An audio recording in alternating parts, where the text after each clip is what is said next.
Wednesday, and you know what that means. The new official home of the Shoot Brothers podcast is Wednesday afternoons, baby.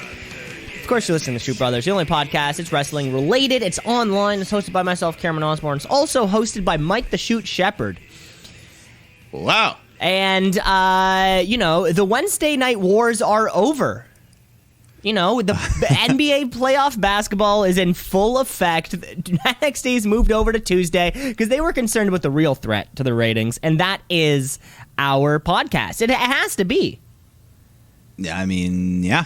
The wrestling world has parted ways so we can be the sole bearer of this day of the week. They have moved aside, kind of put aside their own differences, and have let us truly reign in the week. Because, yeah, like I said, Dynamite is back on Friday, conflicting with the NBA playoffs. And it sort of seems as though, a lot of the teams have moved on to the second round there. This could be the case for a while. Yeah, I think at least until through the end of June it's going to happen. I think they announced a Saturday night Dynamite coming up in a couple weeks. So it's going to be like Friday, Saturday, and then maybe back to Wednesday.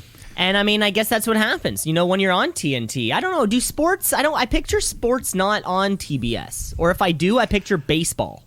Yeah. So I think that's one of the benefits showing you right away of when they move over to TBS, less preemptions. And I think even though they do play baseball, you get a lot more daytime baseball. So. That old 3:07 start time. For playoff games, like who cares? People are at work. We don't give a fuck. Yeah. Isn't it crazy that baseball can have games in the middle of the afternoon, have like half capacity, yet still make billions of dollars just because of TV rights? Isn't that wild that they don't even need to fill their fucking stadiums and they still make... We gotta bang out 162 of these fucking games every year per team. That's just so many games. It's too many. Hot take here on the podcast. Baseball, you have too many games. Less. We need less games. But this isn't a baseball podcast, of course. This is a professional wrestling podcast, and let's get into our professional wrestling week. Let's kick off the week the way we always do, with crowning a brand new Tweet of the Week champion. It's the Tweet of the Week. It's the Tweet of the Week. A brand new brand new Tweet of the Week champion. First ever Tweet of the Week champion. The 77th in the chronology. Oh, okay. There have been 77 Tweet of the Week champions. Isn't that wild? Between 134 shows that we've done. That's pretty good. Nearly every other episode sees a new champ. It's kind of somebody new of varying degrees, and sometimes, if to win this award, you might think to yourself, this needs to be something that you do in the present. That's not even the case, because this week's Tweet of the Week champion goes to a tweet that came out back in 2020. Okay. Of all things that the internet has unearthed, where our brand new Tweet of the Week champion back in 2020, his name is Braun Strowman. And he tweeted out to the Twitter world, "The day I take my wrestling boots off for WWE is the day I stop wrestling. I will not wrestle for anyone else. I've been given an opportunity from Vince McMahon and WWE at life that I would have never gotten. I told him a long time ago, the day I take my boots off for you, I'm done, and I mean that." But you may have spoken a little too soon on that one, Stromy. Yeah, I mean, I'm sure at the time he meant it, but didn't see this. None of us saw this one coming. I don't think any of us saw this coming. That's exactly right. Yeah. But thankfully, I don't think that'll be legally binding in a court of law. That tweet. A tweet is not legally binding. Braun gets sued because he said he wouldn't do it anymore. Yeah. Because we're still. God, did that happen last week? Maybe 2 weeks ago. So we still have 2.5 months of these non-compete clauses to get through. Yeah, but I mean, the fact that this is like our third releasing, we're going to start seeing some people show up. Yeah, maybe even this week. Still no extended news on whether or not WWE is being sold or not. I'm pretty that news will come out big whenever it does. But hot rumors. We don't know. That could have just been hot rumors, and Vince wanted to cut loose again. I don't know. Maybe he just got I don't know. Releasing it. Too many. Too many, if you ask me. Too many of them. But congratulations to Braun Strowman for winning another championship. You know, he is a Raw Tag Team champion. He is a Universal champion. He is a greatest Royal Rumble champion. That green belt. You know, a highly one time only. One highly sought after, though. You know, he held on to that thing for like 1,000 days, I'm sure. Yeah. Congratulations to Braun Strowman. I've also heard there's a chance that they just re-signed Braun Strowman to WWE, and they're like, now you make less money. Oh, really? They let him go. The contract they was let too him big. go to re-sign him. Because I mean, there's no guarantees on those contracts in WWE. They can just end them at any time. Yeah. Well, kind of, or I guess they only owe you 90 days worth. And I imagine since Braun's been the top, what feels like the top of the card for years now. Ever since Brock Lesnar was the WWE champion, Braun Strowman's been going toe to toe with only the champions. Kind of, you know, he has a great WrestleMania record. You know, a Battle Royal, a Raw Tag win, a win over Goldberg, a win over Shane McMahon. Yeah. So I'm sure he was making a decent little coin. Yeah. No, I think I heard that was the biggest factor in letting him go. Yeah. It's the contract size. You know, trying to make the profits look better for the quarter. All that bullshit. All that business mumbo jumbo that this is not a podcast that cares about. This is a podcast that cares about hot, intense wrestling. And let's get into our week then, right? Because coming off the heels of not only the first pay-per-view in front of fans in what feels like forever, but also a particularly hot show, Double or Nothing, our time was pushed back. So this is actually our kind of comeback show from Double or Nothing because, of course, we're talking about AEW Dynamite. AEW. All Elite. They coming for you, Vince. Better watch out. It's too sweet. Hitting those TNT airwaves hot on a Friday night. So yeah, that's about it. We get into the action. What better way to kick off an AEW Dynamite show than with some hot tag team action? That's right. You got Penta, El Zero Miedo, and Pac taking on Young Bucks in a non-title match here. But before it can even start, I think Frankie Kazarian just comes rolling out and beats up poor Michael Nakazawa, who's he never does any wrong. He just hands things to Kenny Omega. Yeah, he's got a laptop and that little headset. And he's just handing things. I guess he's kind of part of. Is he a part of me? He's like an unofficial member of the Elite. Him and Brandon Cutler sitting back there on the sidelines. Yeah, they're definitely involved in one way or another. Mm-hmm. But you know, we get to the match, and this was probably. I mean, they started at 10 p.m., so I feel they wanted to stack the earlier part of the card because not everyone's going to stay up till midnight. Do we think this was live or do we think this was pre-taped? The wrestling might have been pre-taped. Yeah? Probably. I wonder. Yeah, I'm not sure. Yeah, it's hard to say. Don't know.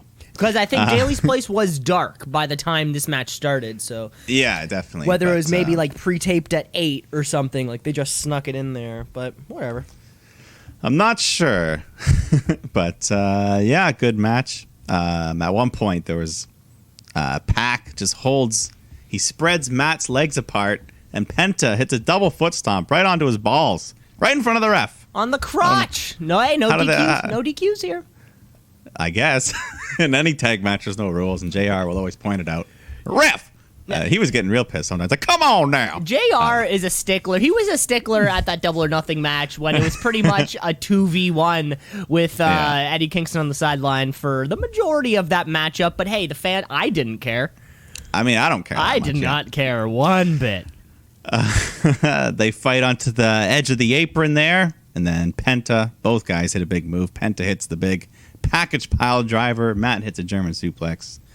Then they go back in the ring, and that idiot Rick Knox gets caught in between everyone, gets hit in the eye, so he's blind. So Nick grabs Penta's mask, rips it off, tosses it into the crowd. But Penta was thinking 2 steps ahead. He had a second mask on underneath. Second mask. I love a smart babyface move because you just never see it. And it's funny that a group called Death Triangle are the ones, getting the hot tag and getting the crowd behind them. Penta feels to be, in this match, it really felt like it. Huge. I mean, he's already insanely over, but he felt like a huge baby face in this matchup.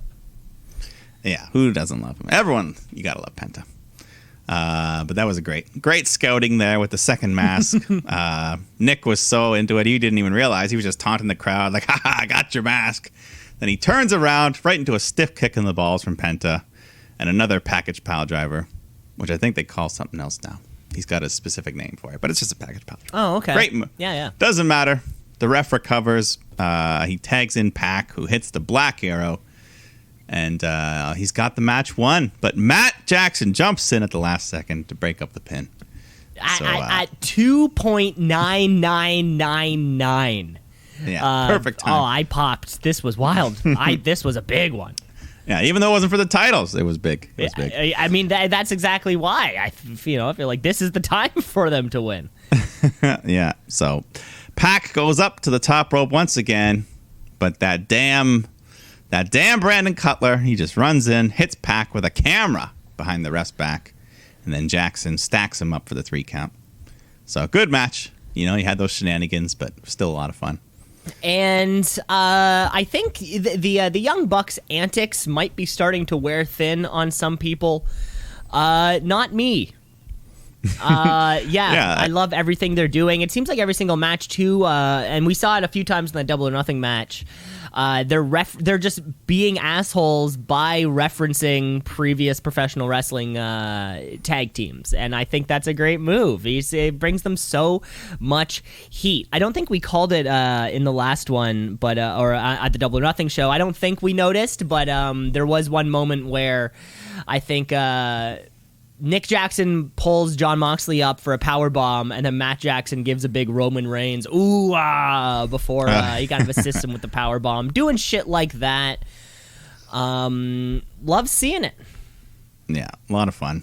I think at the end, Eddie Kingston comes out to chase them off because they're trying to beat him down more. No Moxley because he's gone home to raise his daughter, I guess. Oh yeah, is he? In real life. Is the kid born? I think they just had it. Oh, that's so nice. That's so nice for the Mox man. Being a daddy and everything. And yeah, Eddie Kingston's too popular to let him not be in the spotlight. Yeah. And then at the end they kind of had, I guess, him, Pac, and Penta had a little bit of a standoff. Like, hey, we were friends, but I don't know. Yeah, then we don't a little one of those we don't need you type of things. Yeah, I guess Phoenix, is he hurt right now? Is that why he's been gone for a while? Was he on? No, he wasn't on the Double or Nothing. He wasn't in that Battle Royal. Yeah, he may be. No, I feel like he's been gone for a little bit. I don't know. I'm speculating. Okay. Oh, well. Then we get Tony Schiavone in the ring to interview the world's strongest man, Mark Henry, who just comes out. No theme music yet.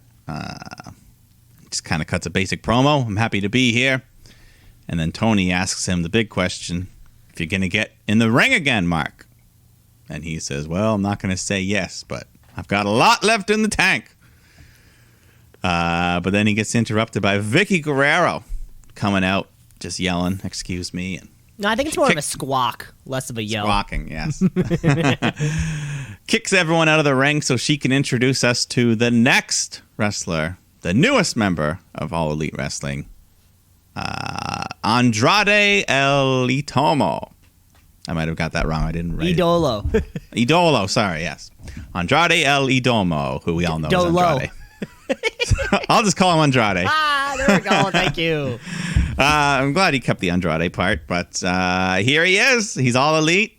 He looks the same. He cuts a quick little promo just saying he's going to be the new face of AEW. So, hey, I think we know what to expect from him. Talking about coming out to no theme music, he also just kind of strolled down that ramp too, which I thought was worked. Yeah, it was fine. The crowd, it takes a second. They're like, oh, I know who that is. Oh, it's Andrade. Yeah, versus the where there's like, because nobody's going to know the theme song. So the song starts and then everyone's kind of like looking at the LED board to see what it what it reads out. No, just staring down that rampway. And he will be a top level star. He will be here in AEW. If you're listening to the show and thought that the main roster version of Andrade was all he had in him, just watch out. Mm-hmm. And rewatch that Johnny Gargano Andrade match if you have the network down there. Rewatch that one. Yeah, remember when he used to wear like those overalls and stuff? Yeah. And a hat. He had a hat on. Who knows? It's going to be a whole thing. It's going to be a whole thing for him. Yeah. We'll see who his first feud is. I'm sure they'll give him someone good to work with.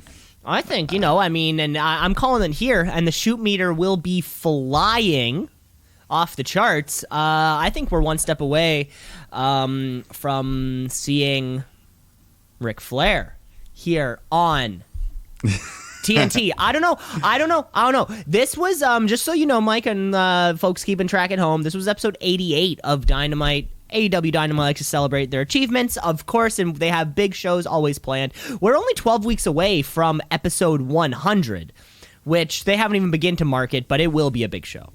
Probably.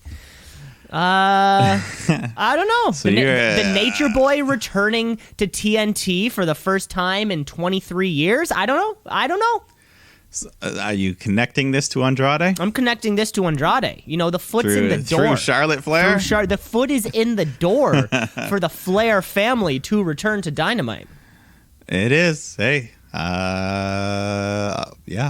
I'll shoot with that. Woohoo! To the moon, baby. Let's shoot it to the moon. But let's shoot on over to Cody Rhodes teaming up with Lee Johnson against QT Marshall and Anthony Ogogo. Because this factory family feud, it'll never end. Nope. What is this? It's the What are they? So it's the Nightmare Factory, and then what is Cody Rhodes' side called? I think just the Nightmare Family. Just the Nightmare Family? Okay, so it's the family versus the factory. Got it. This was hard to follow the first tag match. Not quite as hot, but whatever. They isolate little Lee Johnson until Cody gets the hot tag. He's got QT Marshall ready for the crossroads when Aaron Solo runs down to ringside, causes a distraction. So Ogogo jumps in, hits Cody with the right hand to the face, and then Marshall pins Cody. 3 count, just like that. For the Cody 1, 2, 3. Yeah. So, Ogogo did the damage with his big punch, but why wouldn't they let him do that at the pay-per-view instead? Give him a big win. Yeah, I don't know. It's one of these things, and maybe you just have to be there. Maybe you just have to be at an AEW Dynamite live taping, because the crowd's always going nuts for Cody. Every single show, the crowd goes nuts for Cody. Maybe I just need to attend one and get swept up in the action, swept up in the drama and the emotion, because they always seem red hot on him, like from the beginning. But God, it all feels a little cold. Yeah, well, and then they let QT Marshall pin him instead of Ogogo, the guy they've been building these last month. Well, yeah, I think they did it. They did a good job early on in this match. I think it was mostly QT Marshall, and then Ogogo steps in there, gets a big punch in, and then kind of comes out immediately without doing any more action. Mm-hmm. So I thought that was good. Kind of keeping him. He has his one thing, and maybe that could end up being his downfall. Could be, but it was a good-looking punch. Mm-hmm. I'll give him that. But then the Inner Circle come out to celebrate their big victory at the Stadium Stampede. And Jericho lets everyone in the crowd, he says, look under your chairs. You get a free Inner Circle t-shirt. And they did. And they did. Every single chair. Chris Jericho, the biggest baby face in the world. He's loving it. He certainly got that. Yeah, he loves pleasing the crowd. I think he's on par with the Dark Order right now as AEW's top baby faces. Yeah, you can definitely say that. Mm-hmm. Giving out free shit. He's giving out free shirts. Free shirt. Orange Cassidy's not giving out free shirts. Well, they were all. I think this might be leftover merch because the Stadium Stampede's over. But hey, it's free. Hey, I'll take a free shirt. I'd take it. Everybody loves free shit. Yeah. Do you think they're all different sizes? You can trade with your neighbor? Yeah, I wonder. That's always the gamble with the free shirt, Very rarely I feel you get Well, it's never like a medium. It's always like an XL. And I don't think I've ever gotten a free shirt that fits well. Like every free, like I think I got a free when I went to the Raptors Christmas Day game. It was actually a long sleeve like sweater, a crew neck. Sorry, that was what I'm looking for. Crew neck, and it's very, very nice. Hardly wear it. Every single other time I've been to a sports game, it always ends up being a shirt that you sleep in, or like a shirt that you like cut the grass in. Yeah. I don't know. That's all I got. No, it was a good observation. These look like a little bit nicer. They looked a little bit nicer, and to keep going with that babyface mentality, Chris Jericho just putting the hell over on Sammy Guevara for being the leader, the champion of the night. You know, of course, he pinned Sean Spears there at the end of the Stadium Stampede. Yeah, big endorsement there from Jericho. And then he thanks the rest of the group, but says this Pinnacle shit isn't over yet.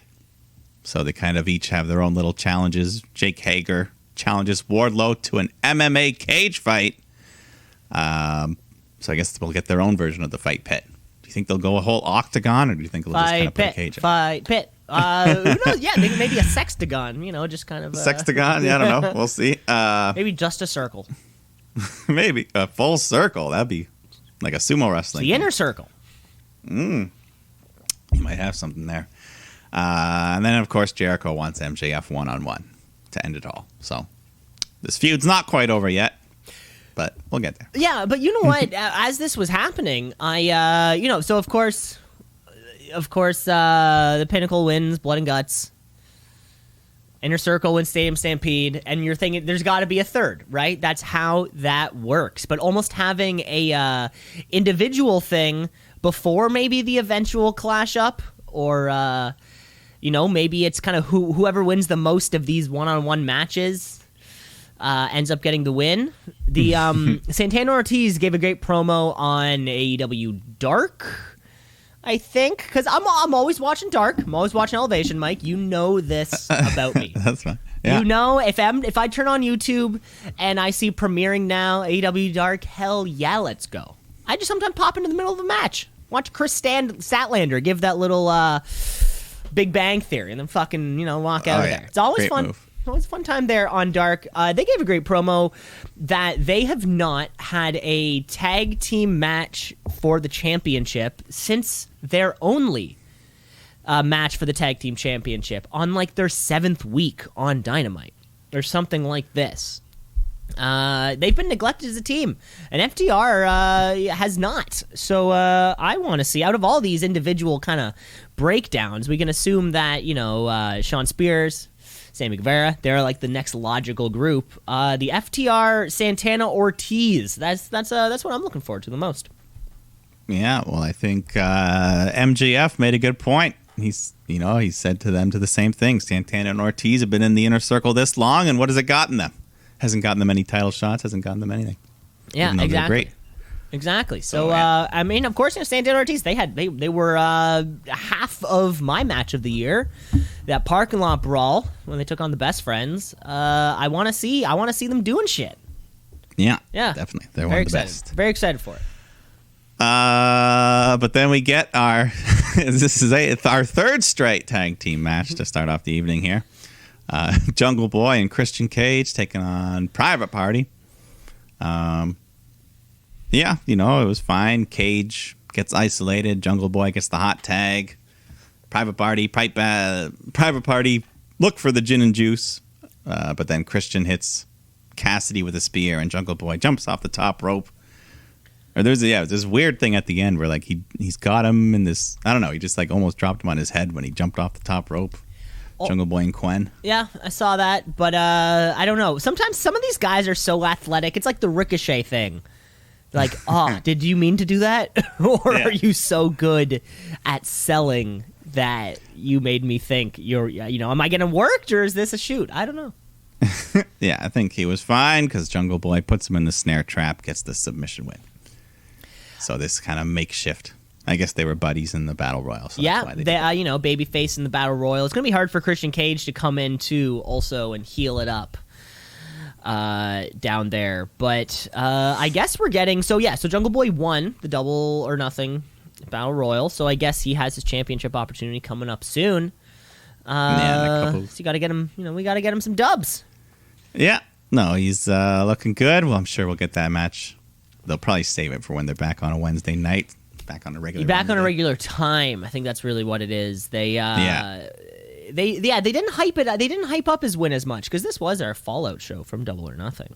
I think just before it was just like a pre-taped Kenny Don promo, just like standard Kenny. Yeah, funny acting. They were like in front of Don Callis in front of the video, acting like it was a touchscreen or something. Yeah, just them doing their thing, talking about Winnipeg. Kenny Omega was a goalie, as we all know, from Winnipeg. And then Kenny doing that thing where it's funny, whatever, like the way he says words are just funny. But Christian Cage, Matt Hardy, let's do it. Let's do it. Yeah, one more time for the fans. For the fans. Just give it to us for the fans. We don't ask for much. Tony Schiavone's back in the ring to interview Sting and Darby Allin after their big win at Double or Nothing. And Sting gets a great ovation here, thanks to the fans. But then Scorpio Sky, Ethan Page show up on the screen to talk some trash. They tell Darby to go out and find anyone but Sting and see if he can still beat them. So, good. Get a new partner, Darby. We've had enough of you and Sting. It was great. We loved the match. And we didn't ask for Sting to wrestle in the ring. He wrestled for us. We got it, guys. Yeah. Well, were you expecting a part 2? We might. But give him a couple more months to heal. Yeah. Let Darby style, let him. He's his own person too. He doesn't need Sting all by his side every time. He doesn't need Sting. He's third in line for a title shot. There you go. She's sitting at 10-1 for this whole year. Great record. Tony, though, he's a busy man tonight. He just stays right in the ring. Some other members of the roster are kind of hanging out in the back behind him, and he introduces us to the new AEW Women's Champion, Dr. Britt Baker, who comes out for her celebration. And behind everyone, there's just this big tray of burgers just sitting there. And Britt says, Jericho's not the only generous person here. I was given 1,500 burger coupons tonight. So look under your seats, everyone, for a burger coupon. But then she lifts up a tray, revealing that all the coupons are right there in front of her because she did all the work. This was all me. Nobody else was along for the ride since day one. But Rebel's standing there right next to her, but that's okay. Anyway, she just talks about being the DMD and the champ and tells Tony and Rebel to each grab a burger and celebrate with her. They hold them together, but then Nyla Rose smacks the burgers into the air, and she just starts throwing burgers around, popping balloons. What a party pooper. But no, this segment was not what I was expecting. Pretty flat. After a big title win. Yeah, burgers? What the hell was this burger shit? What got me the most that I didn't understand was why would the other women from the locker room be down there at the celebration with her? Like, isn't that the thing that everybody wants? Like, why would you be celebrating somebody else winning the thing that you want?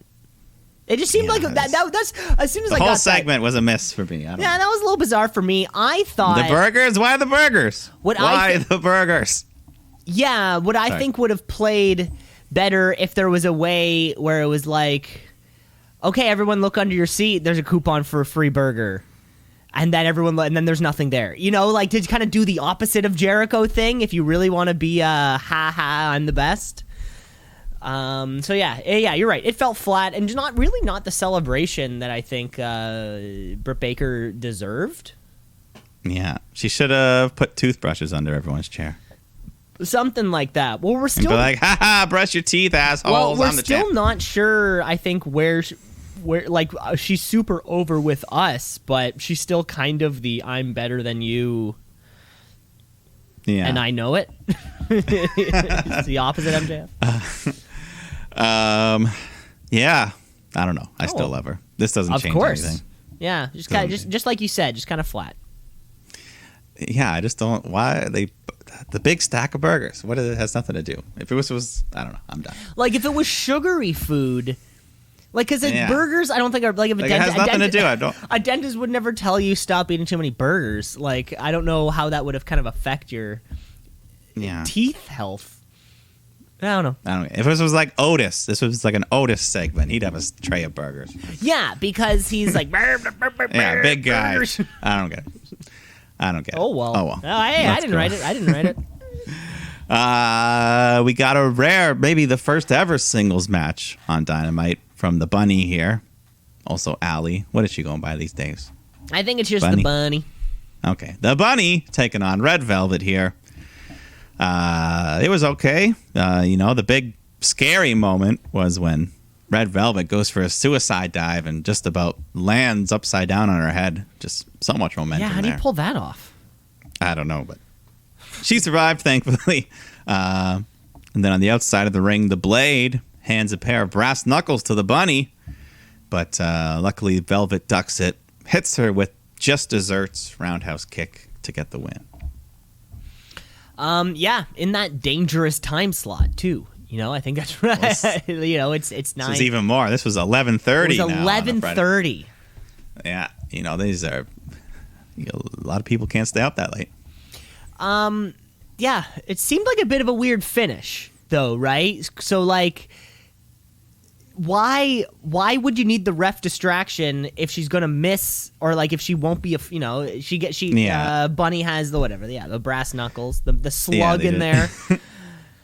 It just felt like a weird move that you would need the ref distraction if that was the way you need to go over. But hey, beggars can't be choosers, I'm sure. Yeah, Butcher and the Blade also kind of going away. Yeah, I feel like one of them might be hurt or something because we haven't seen them wrestle together in a while. Yes, it has been. Yeah, I think one of them was in the Battle Royal and not the other, so I don't know. Oh, well. I don't know. Every Time I Die album is coming out. It's got to be coming out soon. Butcher's got to take some time off from professional wrestling to put out what will inevitably be the album of the year. I don't know. We'll see. But we got a main event here. Can you believe it? Nick Camarado my boy. is in the main event. My boy. Your boy, the big barrel-chested, looks like Hagrid and some other bunch of guys. He's got all the back hair that normal wrestlers shave off, but he keeps it on there, and that's really what I respect about him the most. Yeah, no body shaming. He's proud of who he is. As a hairy man, I appreciate he just lets it go. I mean, hey, we got a couple of those. I sympathize with that. Well, he's taking on Dustin Rhodes. We don't know what his body hair situation is. Because he's covered up. Tight bodysuit. Probably doesn't want a lot of hair. Probably sweat a lot in there. But anyways, Dustin Rhodes, Nick Camarado in a good old Texas bull rope match. So, of course, that means no countouts, no DQs, pinfall submission only. Both men tied together at the wrist by the giant rope with the cowbell in the middle there. That was a nice touch. Yeah. So, because without the cowbell, it's just like a normal strap match. Exactly. You need that cowbell out there. So it's about what you expect. They're just kind of brawling around. Lots of using the rope for leverage, choking each other, that kind of thing. You got the other members of the factory trying to interfere. At some point, Camarado, I think he gets his head cut open. I don't know, maybe he got hit with the bell. But I figured Dustin was going to be the one to bleed. He loves to do it. But yeah, hey. I think this was an actual bleeding.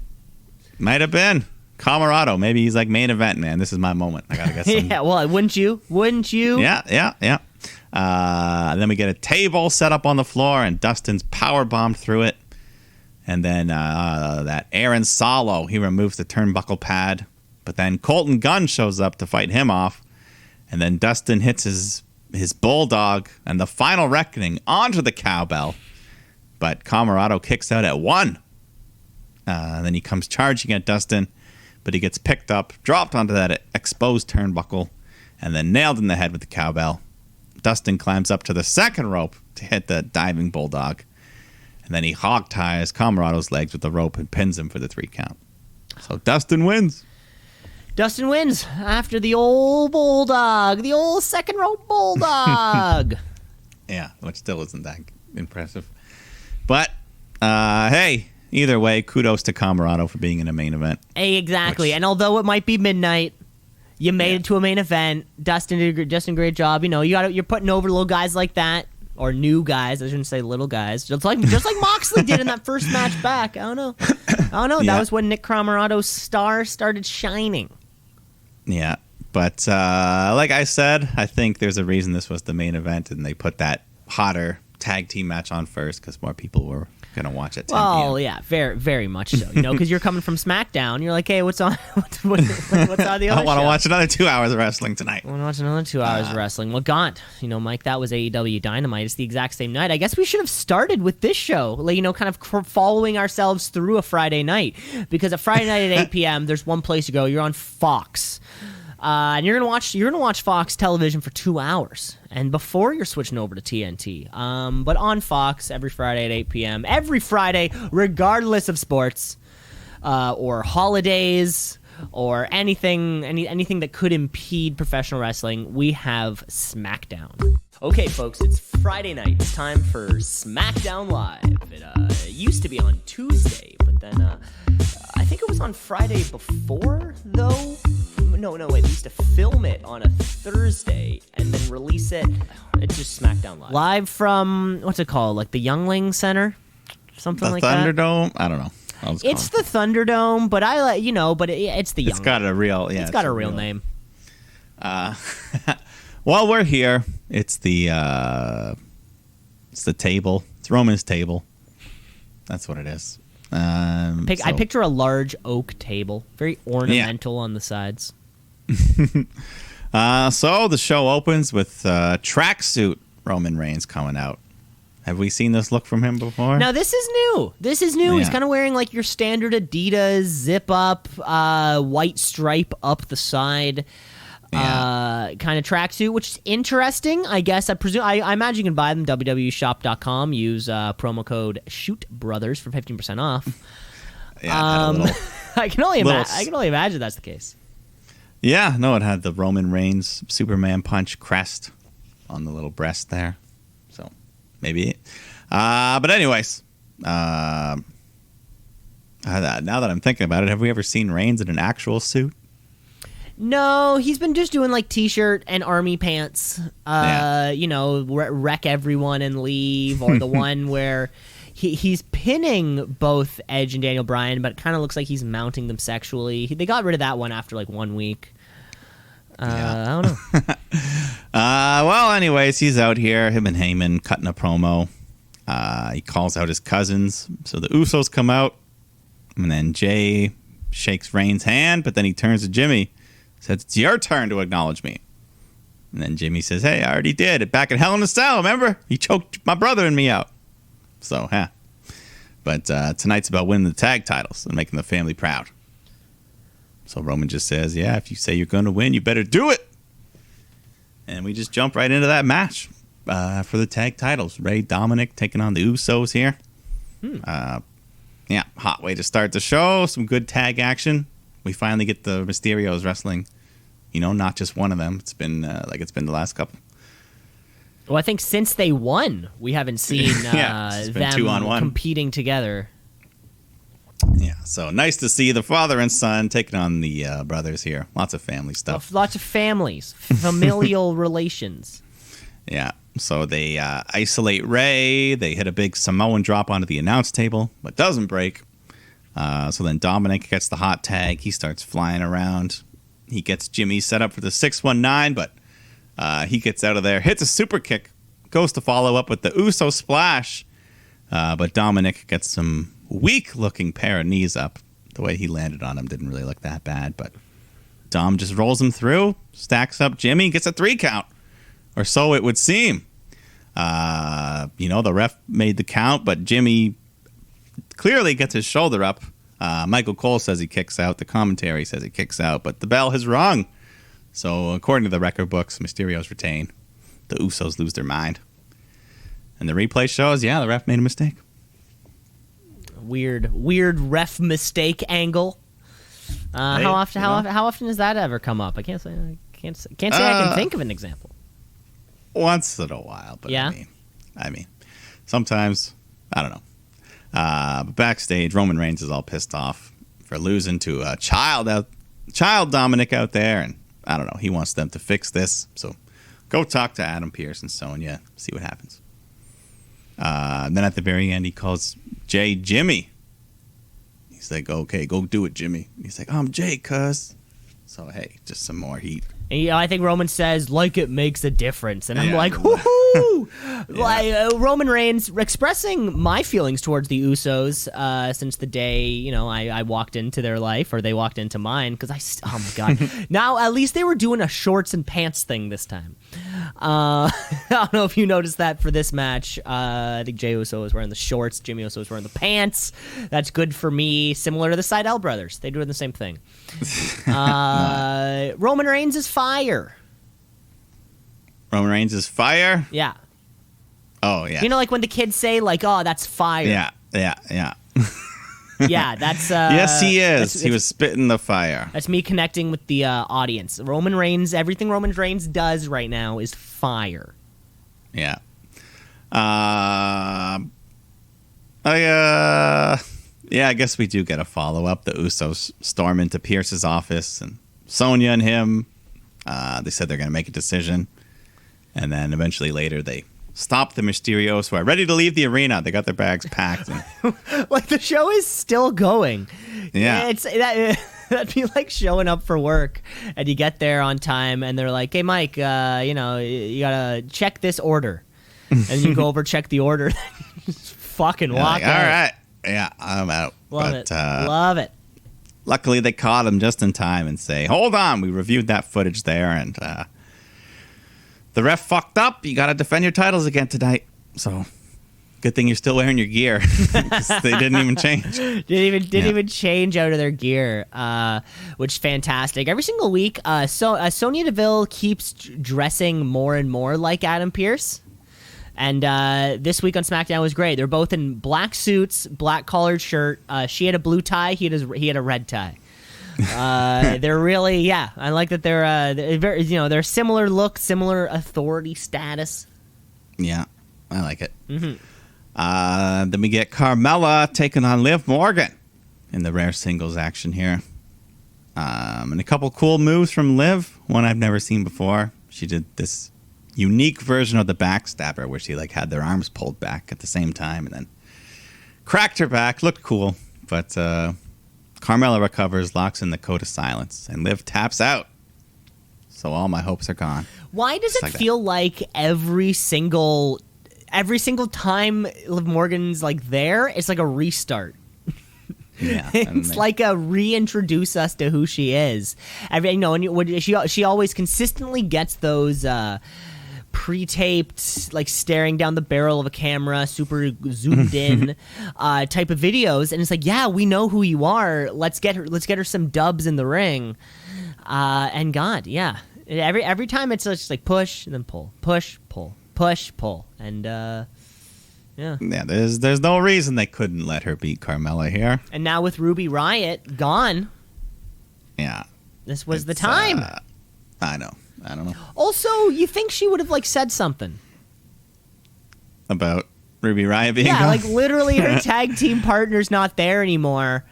Yeah. And even if your promo is life happens, I got to go my own way or something, even just to be boom, just give me something.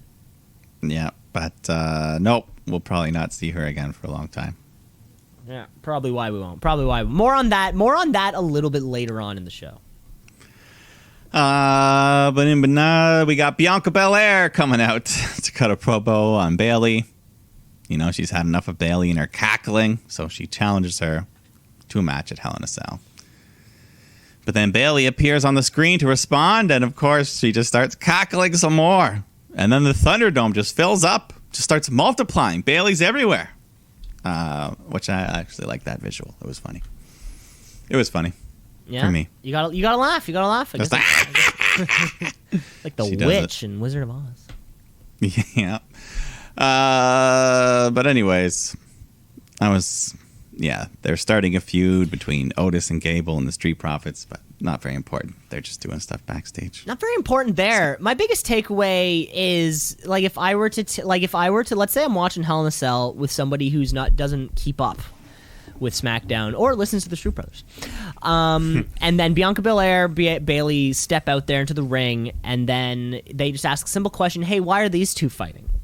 My answer would have to be because Bianca Belair didn't like Bayley's laugh.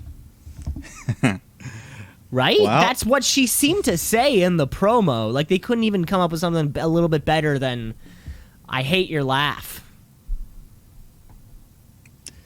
I mean, she needs to fight someone. She doesn't hate anyone else here, so. Or nobody else hates her? I don't know. That felt, it felt flat, though. Like, we was kind of like our second straight women's match. Like, what the fuck's happening here? Why is this happening? Where's Sasha Banks? Where's Sasha Banks? Wait, she takes one hair whip to the midsection and she's out for 2.5 months? What the heck? I don't know. King Corbin taking on Nakamura, and Rick Boogs at his side once again playing the intro. So he cleaned it up a bit this week. Sounded better here. Yep, cleaned it out a little bit, with that cool, the V-bodied guitar. It's a good look. Yeah, it's a good look. Flying V. Yeah. Pat McAfee, he really enjoyed it. He was going nuts for this. He was jumping on the table, standing, hyping it up. Every week he's been getting a little more excited for Boogs out there, and I think it's because his name is just so goddamn fun to say. Rick Boogs. Yeah, he does a good intro. I'm Rick Boogs. Yeah, really stretch out that ooh sound. Boogs. Yeah, I'm liking him more. I'm liking him. I think Pat McAfee. Why the hell not? It's just coming out and playing the intro is great. It's when we're a little overexposed, a la Elias. When Elias was doing his shit in the ring, when he'd come out, make fun of your town. He could have done that for 3 years straight. Come out, make fun of the town. Babyface comes in, squash, boom. Instant classic. Boogs, he knows his way. It's like, no, I'm just going to come out there and lay down a lick. Yeah. Shinsuke Nakamura's out there loving it, just dancing along. They're all doing back to back like they're Bono and the Edge. Well, the match itself wasn't anything too crazy. But, absolutely not. No, the biggest takeaway was Rick goddamn Boogs. And I mean, Corbin knows it because on the outside of the ring, he just attacks Boogs for no reason at all. And then if that's not enough, he stacks Nakamura up, gets the 3 count. But he knows he's got to get out of there quick, so he grabs the crown off the table and runs away. But luckily, our boy Boogs is right there on the ground. He grabs him by the leg. So then Nakamura comes up and kicks him in the head, takes the crown back, puts it on his head as Boogs plays them out. So good for them. Yeah, Boogs seems to be super over with someone. With someone backstage. But yeah, it feels like less and less kind of now. I think we were thinking, what if they do a King of the Ring Part 2, or like King of the Ring Reboot Part 2 or whatever. But now it just feels like the two of them are going to be fighting for the King of the Ring crown. It feels like less like anybody else cares. I mean, yeah, I hope that other people jump in at some point. Yeah, it would be nice to have like a fun little tournament, to kind of take us to SummerSlam. Or maybe something, the winner of the King of the Ring gets the last spot in Money in the Bank. I don't know how to. Yeah, something. I'm not back there writing. I don't write for the show. Yeah, I mean, hope so though. I hope. But anyways, Kevin Owens, he's set to take on Apollo Crews for the Intercontinental title, and Commander Aziz is banned from ringside. But no one said anything about backstage, so he attacks Owens backstage beforehand, beats him down, and then we just jump right into that Intercontinental title match. So Owens comes limping out. He's in bad shape. Apollo takes advantage, just targets those injured ribs. But Owens puts up a good fight. He hits a pop-up powerbomb for big 2 count. But then soon after that, Crews hits the Death Valley driver onto the edge of the apron. And that gets him a 3 count. Retain his title. Yeah, that was a big. I like it. It's a big. That was a big maneuver. Yeah, that should be a finisher. That shouldn't just be a transition. Yeah, no, it really should be. It's a good looking move. But I think just after the match, it was best friend, bitter rival, Sami Zayn, who came down, blasts Owen with one of those haluva kicks. Yeah, he's still pissed at him. And then he's shouting around about karma. I don't know if you got that. He's saying, like, karma did this. Yeah, it's like, hey, remember 3 years ago when I was the baby face and you were the heel? You were a dick to me, so my turn now. Yeah, the biggest bummer about the IC title right now, and it's the exact same reason why the bummer about anything Liv Morgan, is that now because Aleister Black had shown up with Big E, now Big E has to sit out. So enough time that we don't have to bring it up again. We don't have to bring up the fact that Aleister Black attacked you, which is weird. Like, I guess you don't talk about you don't talk about wrestlers who aren't under contract. You know, like, is it something like that? Like, of course they're not going to talk about fucking Chris Jericho or something like that, but somebody who was just released, or you know what I'm saying like weird. that? You know what I'm saying like that? But I don't know. His Aleister Black is almost like I don't know if it's ever been quite like he was clearly involved in a storyline in a fresh match. And then he was just gone. You know, normally people, you can kind of see the writing on the walls, but I don't know. It was weird. Well, and now because of that, Big E, who had just started his program with Aleister Black, now has to sit out because we remember, like, he can't just jump back in here with the IC guys because we're like, wait, what? Just you can mention it. I don't know. I don't know. Could. Why do they have such a fear of just talking about themselves? I don't know. You know, it's just fucked. It's fucked. Or that youngling center. Well, let's talk about this main event here. A second attempt at this tag title match here. Mysterio's Usos. Just kind of picking up where we left off. Going back and forth. Ray's able to hit the 619. Tags in Dominic to hit the frog splash. So it looks like they got this match won. But then Roman Reigns just comes flying in with the Superman punch, causing the DQ. And then he hits Ray with a spear. And then just starts beating the shit out of the Mysterios all around. Hits them with the steel steps. Poor Dominic gets it the worst. He just locks him in the guillotine in the middle of the ring. And Jimmy says, "That's enough, man. Let him go. Not like this, bro." And he just tells Jay to follow him out.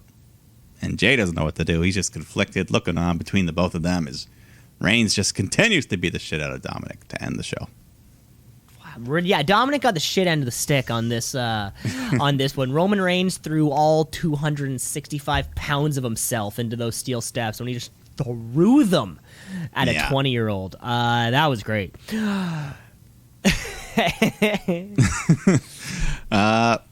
This makes me think maybe Roman Reigns versus Rey Mysterio could be your next Universal title match. Get revenge for his Dominic. Of course, right? I mean, what do you do when somebody wins a title? Have them in a match with somebody else who wins a title. This is the WWE way. Put all the titles into one match and just go at it. Because that's what it really feels like the next case would be, which means, kind of gives this feeling of they don't know what to do with the SmackDown tag division right now. It's almost like put it on two people who can still be out in public but not doing anything with it so we can kind of build up the rest of the division. Which seems, I mean, SmackDown's still the best show. This is fucking far and away the best show. Roman Reigns is still crushing it, no matter what. Yeah. But that was it. Yeah. And we fade to black, baby. And then you would have just clicked right over there to fucking TNT to watch. But it was funny. Let's say I'm sure there would be a lot of people who would have done that on a Friday night. You know, maybe relished that opportunity and actually went for it. But imagine going from that tag match to then the Bucks Penta. Like you're right back to fired up. Like immediately. There's no little, this isn't Raw. There's no 20 minutes of promo to kick off the show. It's just like fucking, okay, you're here from SmackDown? Great. Here's a hot tag. You're going to love it. Yeah. Anyways, that was the first half of our Wrestling Week. Mike, should we take a break? Yeah, let's do that. We're going to take a break. We're going to come back with part 2. And, of course, we got to book our card for In Your House this weekend. So stick around. Let's shoot, yeah, let's shoot, yeah, let's shoot, brother, yeah, let's shoot, yeah, let's shoot, yeah, let's shoot, brother, yeah. Back here, part 2 of the podcast here, folks. AEW, and the AEW having that first time slot, God, really throws off the flow of kind of our normal show. Because it's like when you write a 5-paragraph essay, you're supposed to go like strong, weak, middle, or something. When you're kind of structuring your arguments there. Yeah, well, I guess that would be it then. This is kind of our 5-paragraph essay of a show. We kick off strong with AEW Dynamite, and I would even say this week's SmackDown, although a bit off in the women's division side, was still a pretty good show. Yeah. But then that second argument comes around in that 5-paragraph essay. We're going strong, weak, middle. So we have to, unfortunately, address that weak argument. It's half a paragraph length compared to the other ones. It's like a stretch type of argument at that. And we're talking about the flagship, Monday Night Raw. Let's get raw.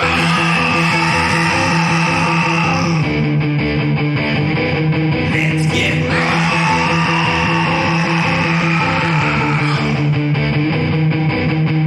That's where we land. That's where we land. Because not everything can be good. No. Right? No. I mean, even the most optimist person in this world can't. Not everything can be good. Not everything can be perfect. Dirty diapers? That's not good. Monday Night Raw is exactly that. The dirty diapers. So, Mike, let's just get into the show, shall we? Let's unwrap this thing. But, we start off with a good old battle royale. Who doesn't love one of those? This one of the tag team variation with a tag title shot on the line here. So you got the New Day, the Viking Raiders, Lucha House Party, Mason T-Bar, and RK Bro, who now have some official merch, it would seem. Or at least Riddle was rocking some. WWEshop.com. We're telling you. Yeah. Use promo code. Yeah. You had this like stoned snake riding on a scooter. So good little, Scooter Boy and Viper Boy. That's their gimmicks. And they're stoned. Get it? Yeah. We all know Randy's pretty down with that. So. Oh, Randy and Snoop Dogg, Tweety League champions a few weeks back. A long time ago. So yeah, this battle royal here. You got AJ Styles and Omos on the outside. Just I don't know, to watch, right? All right, then. No, they were on commentary. Oh yeah, they're on. So they come out. Yeah, they do commentary, and before that, Miz and Morrison come out as well. Miz is on the wheelchair, so Morrison's going to compete by himself on behalf of the team. But then he gets too focused on posing, and he lets go of Miz, who just goes wheeling down the ramp, kind of in slow motion. Kind of funny there. Miz, good actor. Johnny Cage, book it. Book it? Is he going to be Johnny Cage? Mortal Kombat 2? I think he'd play a good Johnny. Okay. Either him or John Cena. Maybe. I don't know. I don't know. John Cena's tied up right now. Yeah, he's working hard. That Fast franchise. Yeah. Oh man, if he comes back, who knows? He could have his own spin-off from Fast 9. He's got Peacemaker season 2 now. Oh, yeah. What's the name of his character in the Fast franchise? I forget because he's new. Yeah. But it's Vin Diesel's brother. Okay. Yeah, that's all it is. For the man who cares about family so much, we've never heard that he has a brother, which is fantastic move, Vin. He really he doesn't care about family. He cares about like one of his cousins, the one that dies in 5. He cares about that guy a lot. Doesn't give a shit about his brother. Anyways, we'll have the official review of the film coming out when it comes out at the end of the month. Yeah, you'll let us know how that one goes. Oh yeah. But yes, on to this battle royale here. Both members of the team must be eliminated, except for these one-man teams. John Morrison, he's knocked out early. Well, he doesn't quite get knocked out. He hangs onto the ropes by his feet, and then Miz passes him the drip stick, the little water gun there, as he sprays Lince Dorado in the face, knocks him over the top rope. But then he tries to use the drip stick again on Mason T-Bar, and they just toss him to the floor. So for like 5 minutes here, Mason T-Bar looked good for a tiny bit. For the biggest 5 minutes of their careers. Yeah, but then they get ganged up on and thrown out. So they're gone. So it comes down to Viking Raiders, New Day, and RK Bro. Riddle's the first one tossed out from behind, and Viking Raiders start going on a good run here, hitting a bunch of good moves. They eliminate Xavier. They go for another one, but then Kofi jumps on he stomps them one on top of the other from the top rope. Then he's ready to hit Orton with the Trouble in Paradise, but Riddle jumps in, takes the bullet for him. Orton takes advantage, tosses Kofi over the ropes, but then the Viking Raiders just come up from behind, dump Orton to the floor. Viking Raiders win, just like that. Bit of an upset. A huge upset, if I'd say that. Yeah, one of these guys was hurt. Or maybe both of them. What are the odds of that? But yeah, so they were on an episode of Monday Night Raw on April 19th. That was the last time that Eric and Ivar fought hand in hand. And then of course we just saw them almost 2 months later. So one of these guys was hurt, which also leads me to believe that these guys were already supposed to have challenged AJ and Omos.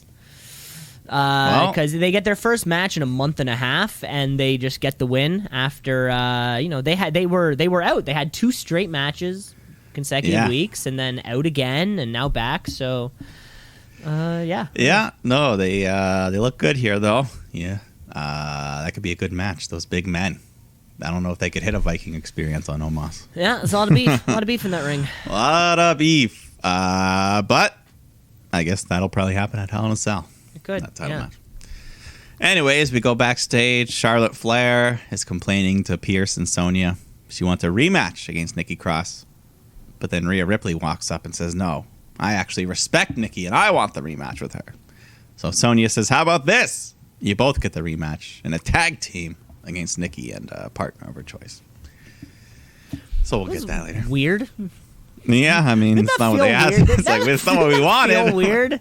Yeah, that just felt weird. Because it just kind of brings us back to that, just commentary, how will these two sides ever get along? Which that's over. That's a little overplayed. Felt a little bit weird. Weird way to get there too. Yeah, but hey, for the third week in a row, Nikki Cross is on TV. So that's good for her. Now we're talking. Then Elias is in the ring by himself, cuts a promo on his now former partner, Jackson Riker, who shows up with a new look, or at least a haircut. Yeah, he got the Thor, the Chris Hemsworth Thor look. Go from long hair and scraggly to short hair and muscly. Does Thor cut his hair? Yeah. I didn't know. Is that part of the storyline? It's classic storyline, Mike. Come on. Well, I didn't. What? So a big climactic moment of the Thor movie is when he cuts his hair off? It's literally the climax of the entire film. I haven't watched it, so I don't know. The climactic haircut. Everyone's crying. You're in the theater. You're crying alongside. I heard, comic book movies are like the pop music of the film world. So you think I should watch more of them? You would think, yeah. You would think, even.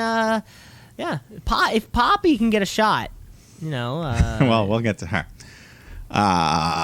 Anyways, Jackson Riker's here. I don't know. They want him to be a babyface now, I guess. Yeah, you think they would have turned him babyface after they brought him back after saying racist things? You think that would have been the time for him to cut his hair and then them kind of turn him? But hey, who the heck knows? I guess it makes the face turn official, though. Well, the crowds will be back in a month. I think they'll let him know whether they like him or not. We'll see. I think the fans in the southern United States will respect his military service. But the fans in any blue state will just boo the shit out of him. Yeah. Well, I'd boo him. I mean, I wouldn't boo go him. see Monday Night Raw, but I'd boo him. I'd boo him. But he does fight Elias here, gets the better of him. Elias just ends up running off to the back, takes the count-out loss. Yeah, that's fine. Yeah. Can't stand to be in the ring with him any second longer. I know, neither can I. Maybe that's the real babyface move. I don't want to be around this fucking creep. And Exactly. leave. It's the way it should be. Yep. But it's time for the old contract signing for the WWE title match here. So Adam Pearce and Sonya Deville bring out Drew McIntyre, Bobby Lashley, but only Drew comes out at first, cuts a promo. He goes to sign the contract, but then Lashley and his train of women come out. MVP just starts running his mouth. So Drew cuts him off, says, I want a match with no interference. None of this bullshit. I want the match inside Hell in a Cell. So the Hurt Business, they accept those terms, but I think Drew has to make it his last chance at the belt in return or something. So yes, it's a last chance Hell in a Cell match. I think was the way that they kind of phrased it there. But one of those. If you lose, you can't try again. Yeah, and I liked how as they added these steps, Sonya Deville picked up the pen and kind of wrote it on the contract. She's writing as she goes. Hell in a Cell. There we go. Idea. Yeah, okay, we'll get that in writing. Yeah, we'll get the paralegals to look at that. But yeah, it was our normal. I'm gonna win because I'm the best.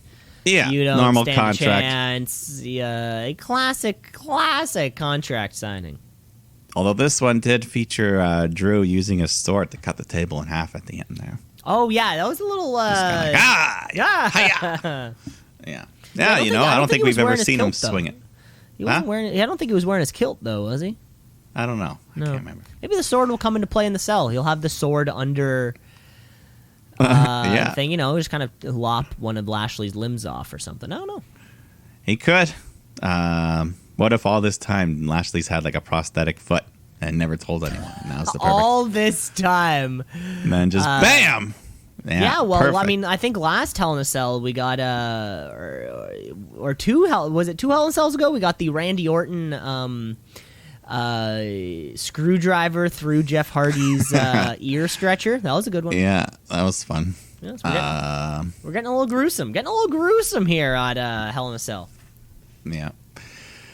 But then we go to Ricochet taking on Humberto Carrillo. Winner gets a U.S. title shot. So finally, Sheamus will have to defend that thing. But he's, he wants to know what's going on. So he's watching at ringside. He's got the big face shield on because of that broken nose from the last week. It's a good look, too, because he doesn't have a hat and doesn't do anything with his hair. So it's just kind of like shaggy-haired Sheamus. No, I actually like it made him look, he already looks like a mean mug, but now makes him look even angrier, pissed off. Yeah, because a real like mean Irish bar fighter he doesn't care about. He's not getting haircuts all the time. He doesn't give a shit what his hair looks like. You know what I'm saying? I want more of that. Yeah. How come no vanity? How come when your nose breaks, a lot of time you get black eyes with it? I think it's where like the blood pools. Right, because it's been so blood's kind of moving in a whole direction, and just kind of like it's one of those type of things. Yeah, well, it really stands out on Sheamus, that pale Look, skin. I'm sure hair and makeup got a little finger in there. Yeah, maybe a little touch up there, but anyways, he's watching the match. Humberto jumps on the apron, kind of near Sheamus, kind of scares him back. So, anyways, they're high flying. They fight their way onto the apron. Ricochet comes running at Carrillo, who hits him with a crazy, just Spanish fly midway to the floor. It was too crazy. Both men are down. They can't get back up before the 10. So we get a double count-out draw. What does that mean? I don't know. I think it means the we're going to have to watch main event to see where this feud goes. Between these two, I think that's what it means. It's funny. I love Ricochet's new look. He wears more, he's willing to go to pants, but he's not willing to put on a mask. Very a little noticeable thing there, Ricochet. So he clearly doesn't have a problem with wearing more fabric. That's not the problem. I guess the problem is just where on your body you choose to put it.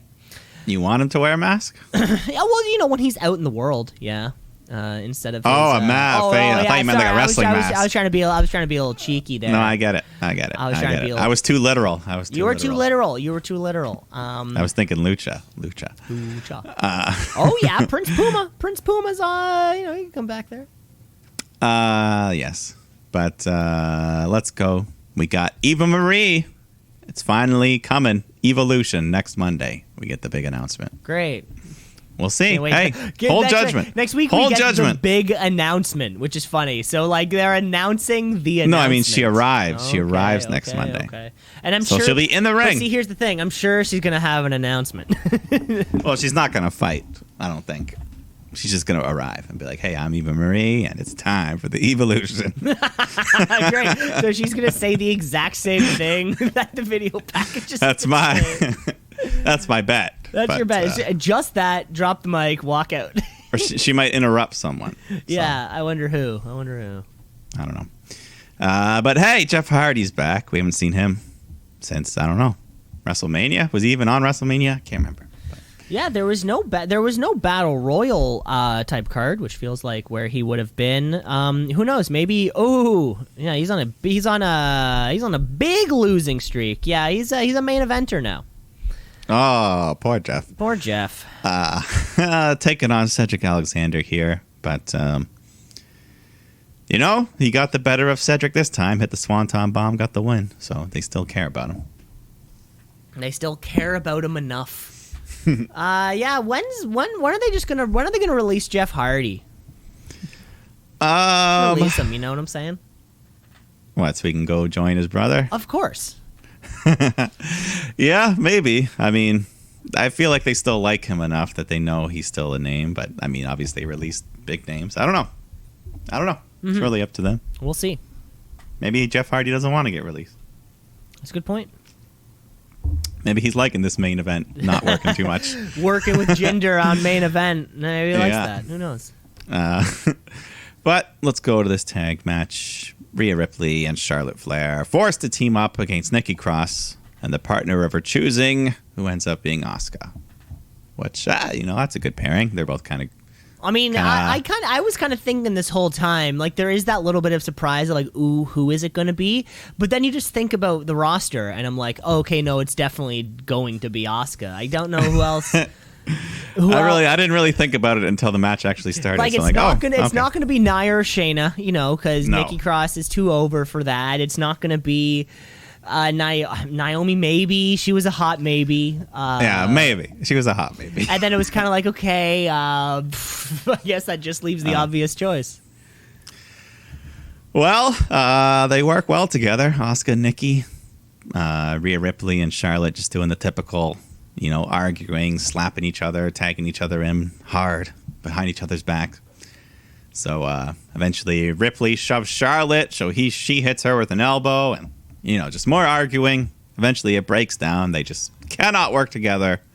So Rhea goes to riptide Charlotte, but she gouges her eyes, hits her with a natural selection. Nikki just slides in, takes advantage, makes the cover, gets a 3 count. So Nikki Cross is on a roll. She just pinned the champion. Yeah, but she pinned the champion. This is on a roll, Nikki Cross. Yeah. Yeah. Her and Asuka do a little dance on the table to celebrate. Of course. These two, the fans were going to love these two. We're going to throw them in so there this together. Can only mean that Nikki Cross is going to get released tomorrow. That's all that can mean. She's just, we're just counting down those seconds. Why? What else would they bring her back and use her for the last 3 weeks? Who knows? Or maybe that means she's going back to NXT or something. I don't know. It feels weird. I don't know. I don't want her to get released. I love her. Absolutely She's not. Great. But then, Mansoor. Remember him? Mm-hmm. From like a month ago? That one match he had. They ruined his streak. They could have continued it here because he just takes on Drew Gulak in a short match, and he pins Gulak for a 3 count. So you could have had that. That could have been number 50, but nope. That could have been number 50. It's actually looking more like that was number 52. I guess he still stands at a 52-1 in his last 53 matches. But yes, like you said. Yeah, and I think at some point during the show, Mustafa Ali was kind of trying to recruit him. Yeah, and a mentoring thing, which can only mean one thing. Mustafa Ali's getting released tomorrow. Yeah, I don't know. Oh, well. Kofi Kingston takes on Matt Riddle. And you had Xavier Woods at ringside just playing his trombone, being a dick. So Randy Orton comes out, get in his face. Just kind of slams Xavier into the announce table. But then Kofi and Riddle, they go back and forth. Riddle hits Orton's hanging DDT. Orton tells him to end it. But he says, I got one more thing. And he goes for the RKO. But Kofi avoids it, hits a Trouble in Paradise to get the win. Orton's not happy. Randy Orton is not happy. Uh-oh. And I noticed Orton had his own custom merch. He had like the Viper logo with long hair and a hat on it. Oh, I did not notice that. No. On his sweater. Yeah. It was like a hybrid. So, I mean, this team's not breaking up if they got all this merch. They got merch, baby. They're not breaking these guys up for anything. No. That was your last match of the night, but there was still one more segment because Alexa Bliss and her playground, this wasn't the backstage. This was the live in-ring version. So she's there. She's with Lily. She brings out a guest, Shayna Baszler, and Alexa just says, we want to give you a chance to be our new friend. All you have to do is apologize to Lily. But Shayna says, no, I'm not going to apologize to a stupid doll. Shayna stands up, grabs Lily, and says, I'm sorry that you're stupid, and throws her to the ground. So Alexa attacks her, but then Shayna tosses her away and just stomps on Lily multiple times. And Alexa just looks very upset. And then the lights shut down. Shayna Baszler, she's freaked out, so she bails. Alexa picks up Lily and just smiles. Pyro shoots up all over the place. So Baszler runs to the back. And now the place is just abandoned. Lights are shutting off. Objects are falling all over the place, crashing down. So Baszler just runs and locks herself inside some room. But then she looks into a mirror and sees Lily behind her. So she just screams and kicks the mirror, shattering it, ending Raw. Just like that. Just like that. You know what? I give this the old A for effort. I give Shayna A for effort. I know she's trying her best out there. Isn't it weird that you get Ronda Rousey in there? She sucks outside the ring. We love her in the ring, and they build her up to be so strong. Shayna Baszler, always fantastic in the ring, feels like she never really hits it outside the ring, but they don't build her up as being as dominant and as like this is a legitimate MMA fighter and she's scared of a doll. Like, why Shayna?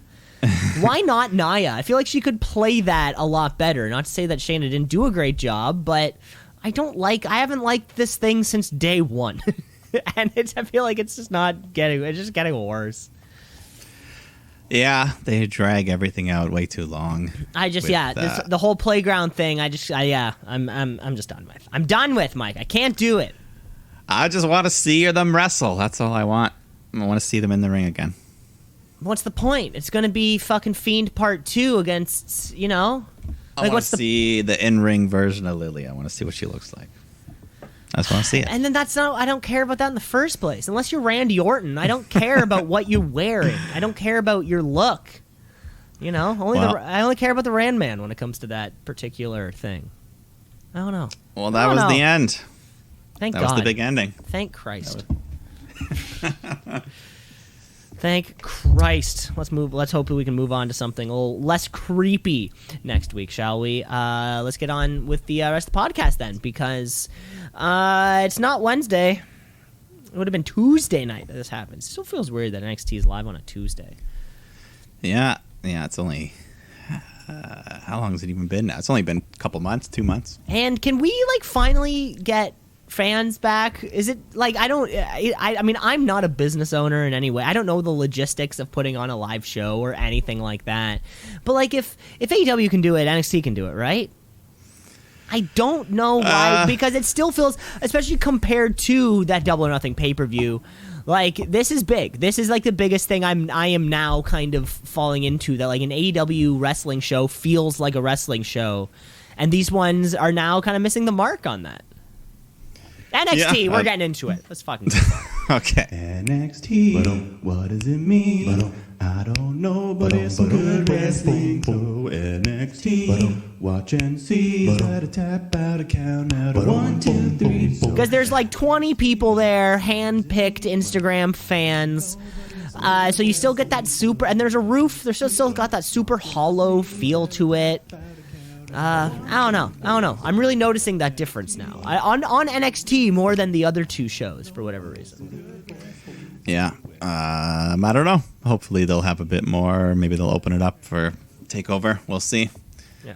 Oh well. I feel like there was more on the WrestleMania Takeover, but I can't remember. I don't know. But let's go into this episode here.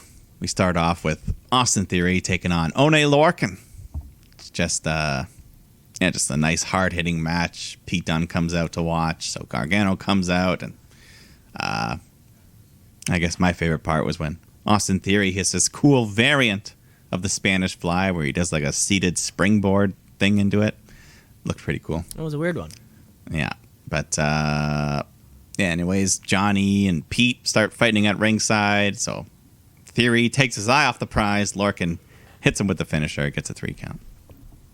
Gets the big 3. This felt like a real long match to really kick off the show, and it was hard hitting the whole time, which was pretty solid. You don't see too many single Oney Lorcan matches on, especially with Danny Burch out of action. You know, you just don't see it too often. But hey, who the heck knows? Austin Theory still not British. What do you know?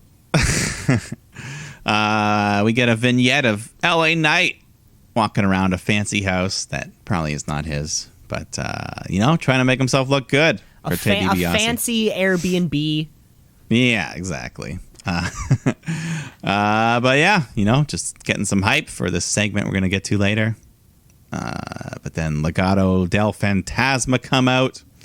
Escobar cuts a promo on Bronson Reed, so Bronson comes out to respond, and he makes fun of Santos. Shows the clip of him getting squashed last week. So Escobar challenges him to get in the ring, which he does, but then MSK come out to back him up. So Escobar says, damn, how about we just do this? 3 versus 3, all the championships on the line, North American and the tag titles. Winner takes all. And they accept. So they accept. Hey, a winner takes all. That sounds fun. We do those once in a while. Should be fun. Why not? Adding a little, something fun to this in your house pay-per-view instead of, and I think this works out well because MSK still isn't over, or as over as they would like them to be. This way you can get them in a match and kind of attach them to some other people. Yeah, I think Bronson Reed is definitely over. Yeah, and this is a way of getting 2 titles in one, squeeze them in. So, and closing out the feud. It works for everybody. Why not? Then Isaiah Swerve Scott takes on Killian Dane, and Swerve just continuing to look great here with the hit row at his side, doing the thing. Ashante the Adonis, he tries to grab Killian Dane during the match, so Drake Maverick does a big flip onto him, but then Top Dollar grabs Drake and hits him with an attitude adjustment onto the apron. Top Dollar. Looking good. This whole commotion allows Swerve to take advantage and hit the big house call to the back of Dane's head to get the 3 count. Man, that's such a the house call has kind of shot up the rankings for finisher of the year on the Shooties here. It really has. Yeah, it looked great a few weeks ago. Looks great. Yeah, it's just like. Because it's a real come out of nowhere because you think he's running past you and then he just slap from behind. Yeah, kick to the back of the head. It's like you can't even see it coming. Great maneuver, gotta say. It's coming up there. It is. Then we see Poppy. She's walking backstage. She's arrived. Then we cut to an interview with Candice LeRae and Indy Hartwell. Candice is like, who gives a shit about Poppy? And Indy's just still thinking about Dexter, so she wanders off. But then we go to Cameron Grimes, who's doing his own little $1 million pitch at the fancy house. He's smoking cigars, drinking fancy liquor, but he's just choking on it because that's not who he is. Hey, give him a bottle of Jack Daniels. That's probably what he drinks. Yeah, exactly. Yeah, he's a man's man. Yeah. Then Mercedes Martinez comes out. She gets attacked from behind by Xia Li. They fight around ringside. Mercedes throws her over the barricade, and the officials break them up. And then Mercedes has a match against... I didn't even get this person's name. I don't think they said it or showed it on screen anywhere, so I don't know. I think I heard, and I also wrote this one down because I wasn't sure. Brunei? Brunei.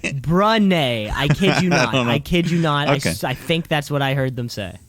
Maybe. I didn't catch it. But, okay, hey. Guess no, that could be it. I'll go with that for now. Brunei. I think she got like a punch or two in.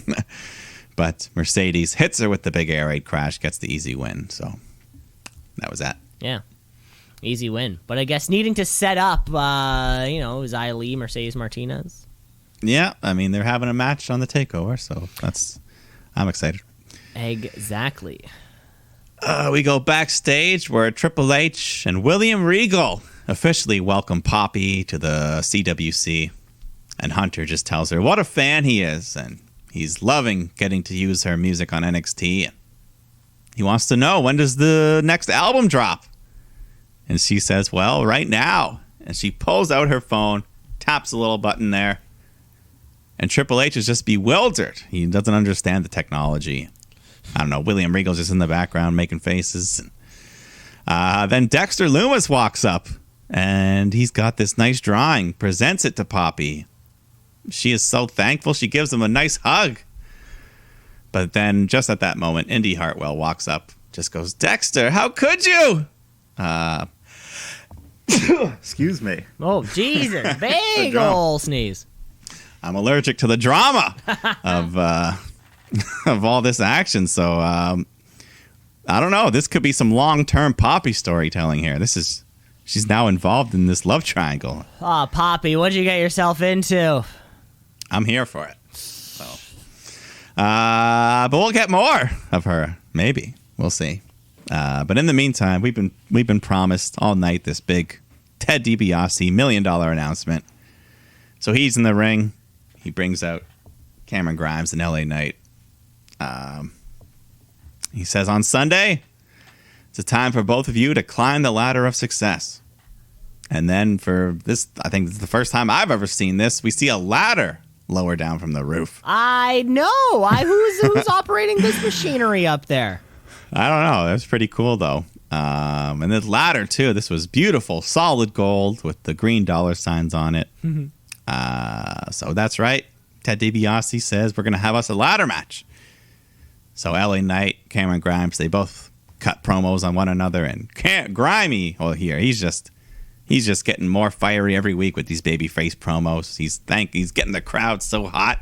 These 20 people here are going nuts for him. But Grimes, he climbs the ladder and says, Ted, I don't see what I'm supposed to be reaching for. And Ted just says, gentlemen, bring it in. And we get these bulletproof vest security guys coming in with the big armed lock box. And I think we all know what's in there. Ted DiBiase opens it up. And the prized $1 million championship, it's back, baby. And on this Sunday, the winner will be the new $1 million champion. Wow, did we ever think we'd see the day? I can't wait. This might be my most anticipated match on the card.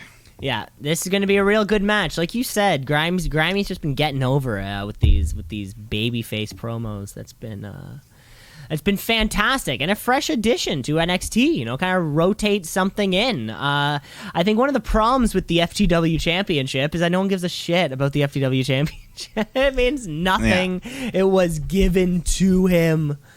Yeah. So let's have this not be that. And it'll be a lot of fun. Yeah, also very much looking forward to this match.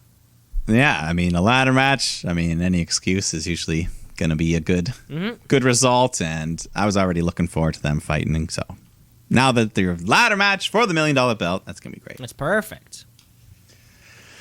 Then we get a quick tag match. Grizzled Young Vets taking on August Gray and Jiro, I believe. Or is it Hero? I don't know. I just wrote it down. I'm going to say Euro. Yeah. Either way, they're baby faces, I guess. They get a couple moves in, but the Girls of Young Vets Takeover beat them in convincing fashion as Ciampa and Thatcher look on from ringside with their new merch. Yeah, because this is clearly the next direction for these guys. Fuck, I miss Thatcher, man. I just miss him. Well, we're going to see them next week because the Vets challenge them to a tornado tag match, and they accept. So thank you. That's a main event if I ever heard one. That could be. But then Candice LeRae comes out to the ring to complain about Poppy, and the crowd starts chanting for Poppy. So who comes out? It's Poppy.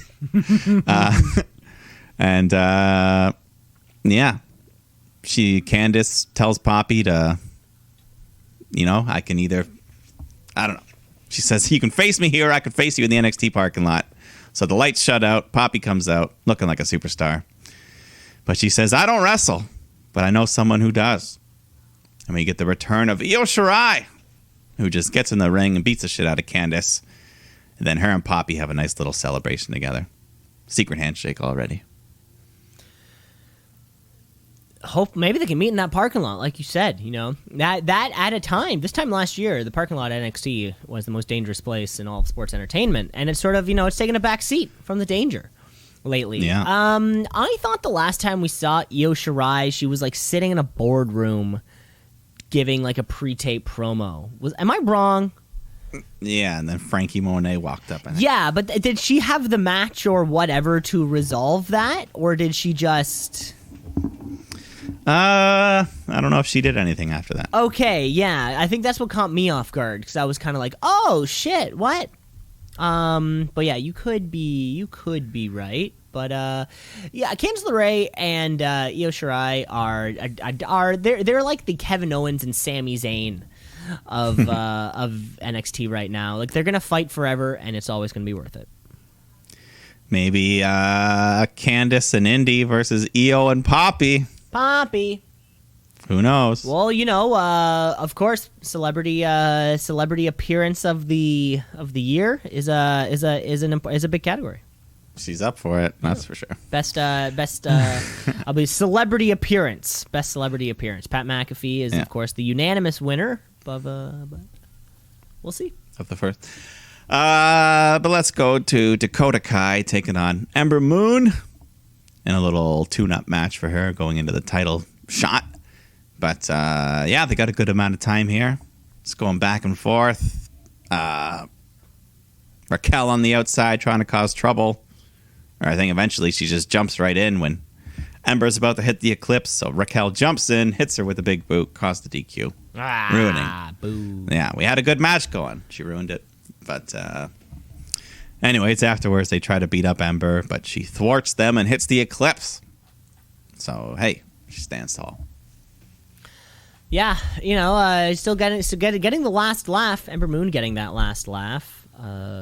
Taking the sidestep from the tag team since Shotzi Blackheart's been nowhere to be seen. We can just assume injury, I guess. Yeah, I don't know. She's wild. She does. Every match she does a crazy spot that makes you go, oh. But yeah, Raquel Ember Moon. I think she may have had an NXT Women's Championship match before. I think she may have. I mean, she's been champion once. Yo, I meant since her return. Yeah. Yeah. Yeah, I think she did have. She may have. Yeah. Yeah. But anyways, that was the last match, but there was supposed to be this big 5-person face-off for the NXT title match. But I think earlier in the night, there were some commotions backstage, and William Regal's just pissed off as all hell. So he comes out, just yelling at Karrion Kross, but then Kross just snatches the microphone away from William Regal, puts him in his place. So then everyone comes out, Kyle O'Reilly, Gargano, Pete Dunne. They all come out to cut promos. And then finally Adam Cole pops up on the screen. Everyone starts brawling in the ring. Kross stands tall for a moment, but then Adam Cole shows up with a super kick and then hits the last shot. So Adam Cole stands tall, baby. Oh, baby. Yeah, this is gonna be a hot main event this weekend. Oh yeah, I mean, no matter who you like or don't like, you're gonna get a good match because that's with that many guys in there. Eggs with that much beef. Well, since we're talking about beef, let's get into the card then, Mike. How about you? Let's take a look at these 5 matches and let's have you book this one. All right, 5 matches. You know what? Let's start it off with what might be the hottest match of the night. Cameron Grimes, LA Knight, ladder match for the $1 Million Championship. Yeehaw! Yeah, I'm sure Ted will be at ringside or something. But, you know, this is going to be a lot of fun. You're going to see some big bumps, some jumps off ladders. And I hope they make the right decision and let Cameron Grimes win this thing. Give it to Grimey, and we know we've got a couple Spanish flies out of Cameron Grimes in the past, so no reason it can't happen again, right? Yeah, let it happen. Then we got Mercedes Martinez taking on Xia Li. Just a straight up singles match here, but you never know with Tian Sha, Mei Ying at ringside. Are we gonna finally see her kind of step in, do something? I don't know. Yeah, I think that could be the call, though. I feel like Shen Sha, if I'm saying that properly, is clearly the more important thing. Yeah, you know, I've been along for the ride with them so far. So let's have Xia Li get her first ever takeover win. Yeah, that'd be big to see. Yeah. Mercedes Martinez keeps losing big matches, though. Yeah, that sucks as well because I like her, but I don't know. Right now, I like Xia. I like them both. Everybody's cool. But then we also got this winner-take-all 6-man tag match for the North American and NXT Tag Team Championships. So Bronson Reed and MSK defending their belts against the entire unit of Legado del Fantasma. But it is still a tag match. You still have to be tagged in. Yeah, still have to be tagged in. Okay, Doesn't really matter. Doesn't matter who gets pinned or submitted, though. You lose everything or win it all. So everything on the line. But yeah, that'll be. Are we keeping it with the baby faces, or do we pull a 180? I don't know. It's hard to say because I mean Bronson Reed just got the belt, but MSK, like we said, isn't that over? Yeah, MSK's not that over, and Bronson Reed had that big post-win celebration. You know, like the camera kind of panned out, and the fucking fireworks were there, and you know he's on one knee, all that kind of stuff, which felt like a bigger deal than just. His wife came out off the air. Oh, really? It was like a YouTube bonus. Oh, I must have missed that. See, what a nice moment! What a nice moment for the young man. Yeah. So I know. I think I would rather, and this is where I'm stuck on this match. I want Bronson Reed to win, but MSK to lose. And well, here's the tricky part. Because, I mean, they don't really establish who gets... I mean, you assume Escobar becomes the North American champion. But, like, what if Raul Mendoza pins Bronson Reed to win the match? Like, who gets which belt? Yeah, who gets which? That's a good point. But, so, I don't know. Most of the time, I feel like they avoid that and they just keep the belt on the person whenever it's a winner-take-all. Yeah. Like the Becky and Corbin. Because it's easier to not explain that. Yeah, it's like, let's just not... Let's just not even deal with it. Yeah. Then we got the women's the women's championship. Raquel Gonzalez defending against Ember Moon. I think we can all assume that Raquel will win, but hopefully Ember gets a good match here. Yeah, that's exactly it. Raquel will win, but yeah, this is a little placeholder. 1, until Shotzi gets back, and 2, yeah, maybe there was some kind of injury there, right? I wonder because they had this pay-per-view planned for a little while. If Ember is just kind of like this little middle opponent before the bigger opponent. Yeah. We'll see, because I'm guessing the next takeover for SummerSlam is going to have live crowds, so they're probably going to have a big card for that. Exactly. That'll be a big show whenever that show happens. Yeah. Well, let's go to the main event. The 5th match on the card is a fatal 5-way for the NXT Championship. So Karrion Kross defending against Kyle O'Reilly, Adam Cole, Johnny Gargano, and Pete Dunne. Yeah, just let these guys have 30 minutes to go out there and tear it down. Yeah, and I mean, I guess my heart says Karrion Kross is going to win. So my heart say, like, if I was your head. My head, yeah, not my Yes. heart. My Not heart your heart. obviously wants Adam Cole to win. That's what I that's what I would say too. Yeah. Okay, you guys, but I guess that's what I meant to say. Yeah, but Yeah. I feel like you're right. Karrion Kross, I mean, he's still waiting to get that time to get over. I think for a lot of people, and this hopefully this is the match where he gets that next step, and everyone kind of falls on board. Yeah, I don't know. Like, obviously, we love Adam Cole, but they haven't really. I don't know. Yeah, someone winning here would feel, especially if I don't know, because you don't even have to pin Cross to win the belt. So that's the thing, right? That's the scary part. But I think we said it I think we said it maybe a couple weeks ago, where it's like, yeah, Karrion Kross is the biggest dude on this entire roster. Like, there's nobody else who I kind of conceivably beat him. Mm-hmm.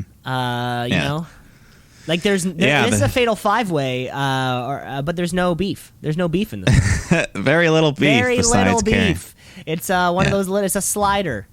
It's not a baconator. It's just a little slider you get at a cocktail party. It's all bun. It's all bun, bun. no beef. We're all buns on this match, baby. Yeah. But that's your in your house card. I'm looking forward to. It's one of the few where they have the whole unique set. They'll bring out all the mailbox, the house. So someone might jump off of it again. Ooh. And yeah, the NXT pay-per-views never fail to entertain. I think that goes without saying. Yeah. And I'm sure we'll get a Poppy track as the theme song. Poppy could be playing live for all we know. Poppy. I mean, that was so I went, of course, afterwards, I went and listened to it was only a 5-track EP. Yeah. But it is also marketed as an NXT soundtrack, which is interesting. So I think they're going to use these 5 songs throughout the year. Yeah, those are your next 5. I honestly don't know how I feel about that kind of part of it. I also saw there's like Poppy merch now. And Poppy Triple H crossover. Yeah, a Poppy Triple H crossover. Triple H just taking this young woman's merchandise money. I hope that whatever this deal is not shitty for this young performer who clearly likes professional wrestling to a degree. You know what I'm saying? Yeah, I mean, hey, it exposed me to her, and now I'm a fan. So don't phrase it like that. That sounds odd. What? Exposed me to her music? Oh, okay. Yeah, at least finish it off with music. Yeah, you just said. Oh, we should. I would hate for a soundbite to come back later on, bite you in the ass. It's going to be a great pay-per-view card. Let's wrap up the show the only way we know how, which is with the wrestler of the week. With the wrestler of the week, wrestler of the week, of the week, of the week, the wrestler of the week, of the week, of the week, wrestler of the week, of the week, of the week, the wrestler of the week. Mike, I'm coming at you first with this because obviously we give the wrestler of the week to a performer who entertains us, astounds us, a jaw-dropping moment of sorts, something that we remember. This is why we watch professional wrestling. This is very good. Actually, I'm going the other way with it, Mike. This week I'm giving my wrestler of the week to a man who is losing control of himself. Not only losing control of himself, he's losing control of his very own roster. William Regal, you were on TV 4 times this week and couldn't control a single thing. First, Hartwell and Poppy are going at it, right? Next thing you know, Top Dolla's coming out, planting Drake Maverick on the side of the ring. Of course, Gargano, Pete Dunne, they're rushing out in the middle of a match just to do their own thing. And of course, at the end, I don't think there was a single man that stood. William Regal, get your ass in line right now. You got to get this Xia Li roster. attacking Mercedes. Xia Li attacking Mercedes Martinez. Exactly. Yeah. Hey, Regal. Yeah, you're right. It's Regal, out of control. You're out of control. Even Ember Moon only won by disqualification, technically. William Regal, you're my wrestler of the week, but you better get your roster in gear because you're slipping, and you're slipping, baby. Yes, indeed. The wrestling week. You know, it was more. It really was more of the out of the ring stuff for me than the in ring stuff this week. Mm-hmm. And I gotta tell you, I was very close, very tempted to give this award to Poppy because this may be her only time at it, but I can't. Okay. I can't do it. Okay. Just because I thought Cameron Grimes had such a nice promo, so I'm going to give it to him this week. Sometimes that's all it takes is just a good promo. And I also have faith that we haven't seen the last of Poppy. Oh, we have not seen the last of Poppy. Yeah. And as I clicked on her new album on YouTube, on the very bottom, it said tickets available August 17th, Echo Beach, Toronto. August 17th, coming to Toronto? But the unfortunate part, she's like the third act. She's not like the headliner. It's the what's the show? The Deftones. Oh, okay. Yeah, you like the Deftones? No, but I know who they are. Me neither. I'm not going to spend $80 to see Poppy for 30 minutes and then leave. Well, I mean, a real fan would. A real fan. I mean, maybe the day of the show, if I can get them for like $20 on StubHub, I'll scalp them out front or something. See if you can. Yeah, just for Poppy. Well, that was fantastic. That's it. That was a great selection. Cameron Grimes, William Real, congratulations. And that was the entire show. You find us online. We're everywhere. Rate, review, like, and subscribe.